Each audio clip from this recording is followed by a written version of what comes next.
Hi everyone, welcome to Season 2 of Death Defined with Matt Quoker.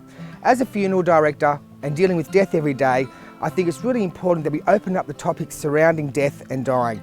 So this is the forum where we get to meet everyday people and learn about their lives and their experiences surrounding the taboo subject of death. So let's go inside before I get too wet and start the day. Hi Lynn. Hi Matthew, how are you? Good. Look, thank you very much for joining me here today. Why did you decide to come to work for me? Well, it's interesting, Matthew, because I received a phone call this year in February. It was Eleanor. Yeah. And she said, oh, we've just found out that you're not looking after kids anymore. You're looking for a part-time job. And I went, yeah, okay. Doing what? Becoming a funeral arranger. I just laughed and said, I have no idea how to become one, but all right, I'll give it a go. It takes a special type of person to do what we do. How do you cope with seeing emotions when you're doing the... Yeah, at first I thought, I don't know how I was going to go with this, because you'll have some families that are distraught. They have no idea what to do, where they're going with it. And you'll have another family that are quite bubbly and will ask the questions and are quite comfortable. So I think it's just reading the family, reading what to say, what not to say. Yes. What I've noticed is, and the circumstances surrounding the death also is a major factor in the family's emotions. We had one family the other week, and the daughter, she just broke down. I was talking to her on the phone, and I said, can you come into the office? We need to sort this out. And she just broke down on the phone, and I texted her on my phone, and I said, it's okay, it's all right. Just do what you got to do and come in. And then she came in and she said, I am so sorry. You copped the brunt of this. And I said, that's fine. I said, this is what we're here for. It was funny because when you came on board, Mum said to me, oh, that Lynn has a prepaid funeral with us. What made you want to purchase a prepaid funeral? Like since working with us, do you think they're a good thing? Yeah, well, my mum and dad had a prepaid, well, my mum's still alive, prepaid funerals with Southern Cross. Oh, wow. And she told me about that. I was starting to think, oh, wow, what happens when we die? And I've known my mother-in-law, she died, and the expenses and what the family have to go through. So my husband and I, we both just decided we just wanted no service, no arrangement. I just wanted to have it done so that my kids didn't have to worry about it. The costs is a big thing now. Families struggle with costs.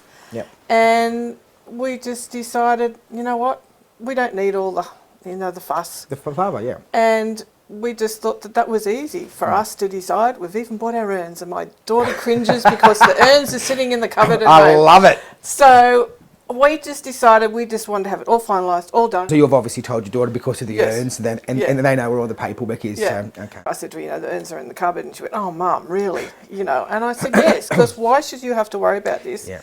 And she actually asked me a question the other day, because with no service, no attendance, it means nobody turns up there. What if she wanted to just go and say goodbye? And I said, well, I'm sure we could organise that. Oh, God, yeah. So, we just found it easier. And then sometimes when I talk to families, they have no idea what they want. And I'll say, is there a big family around? Is there only a few people? Do you need this? And then other people say, I give them a suggestion. No service, small chapel, what would you like? And a couple of people the other day said, oh, that's perfect. That's exactly what I want. The whole thing around a prepaid is it's legislated that, you get to pick what you want, but whoever you've left as the next of kin or the executor of the estate, they still reserve the right that they can add, take away, if you've got no service, no attendance, and that your daughter wanted a service, that could all still be done, but the cost would be payable at the time of death. Right. If my daughter decided, you know what, I want to change that and I want to pay for that, that's fine. Yeah. I'm not going to be around. So she can do whatever she likes. Yeah. And I asked the same question to my mum. She's 92 years old and is still fine. And I asked her to give me some information the other day. And I said, Mum, what do you want? And she said, I don't care. I'm going to be dead. Yeah, it's true. I don't care. Yeah. So I think it's just what you want. And if the family wanted to change it, that's fine. But at the moment, Mark and I, we're just happy with what we've done. Mark, your husband was invited to a living wake. Do you want to talk about Yeah, that? so it was, they were with Merriweather Surf Club. That's where they came from, up in Merriweather. And there was a guy up there, and they were all mates.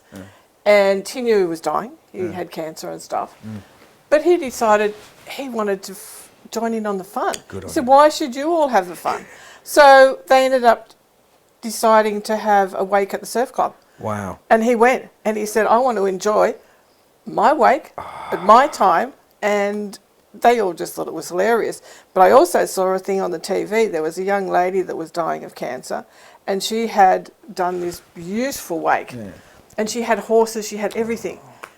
But she wanted to go to it, so she had it first. And I think some people think, well, it's my celebration. I want to be there. So this is the way I want it done. I would like to do like a living wake as well, but I would get my family and everyone. I wouldn't be involved. I'd say, right, it's like I'm not here. You organise it, but I just want to be present. Yeah. And I want to see how you'll do it. You know, and but it's funny though too. I think it's a great idea that people can do that. And how did Mark feel about that? Like, was there much emotion on the day, or? Oh yeah, there was that emotion, but I just think it was fun. They're all celebrating. They're all having a beer, all talking, you know, the good times, the bad times, and things like that. So it was a celebration. Yeah. But he was still alive. So Lynn, when you tell your friends that you've got a prepaid funeral or you work for a funeral director, have you found what have their reactions been like? Yeah, very different. I've got a friend, and the day I told her, she was just, to put it mildly, gobsmacked. She went, oh, seriously? And because she's very traditional. Yes. And she's, oh, what do you think about that for? And I said, because it's something I have thought about. I've seen it happen to people, you know. And she went, oh God, no. And then I tell them about the urns and stuff. That's the big joke. That's the fun time. Yeah. And other people think, oh, never thought about that. Maybe I should, maybe I shouldn't. So I think it's an individual thing. It is very hard on people to talk about funerals. You don't want to. And in your experience, how, you know, do you enjoy that, sort of like putting everything together and seeing the end result, or do you just get more stressed if you're doing 2 or 3, or chasing up mine? Yes. Look, yeah, there is a lot of paperwork, and I think it's fine if you've got 1 or 2 you're just going with it. And I'm still new in the business, so handling a couple at a time is good. But I know with you can be having 5, 6, 7, 8 going at once. 16, yeah. Yeah, so it can be stressful. Because you've got the families you've got to deal with. The families change their mind. The families want this. And there's a big difference between a cremation and a burial. Yeah. So the paperwork gets more involved, talking to celebrants, talking to clergies, talking to the families. Then the families come back. Then they've changed their mind. Yep.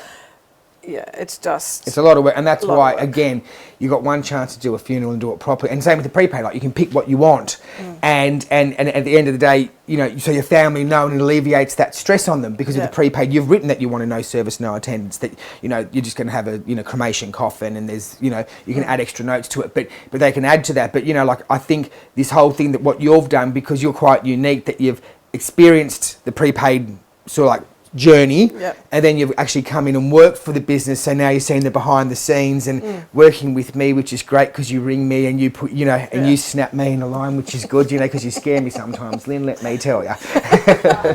Thank you, my darling. It's like we're at work and you give me a hug when I come in. You are amazing. Thanks, you. Matthew. All right, we'll see you work on Monday? Working Monday. See you then.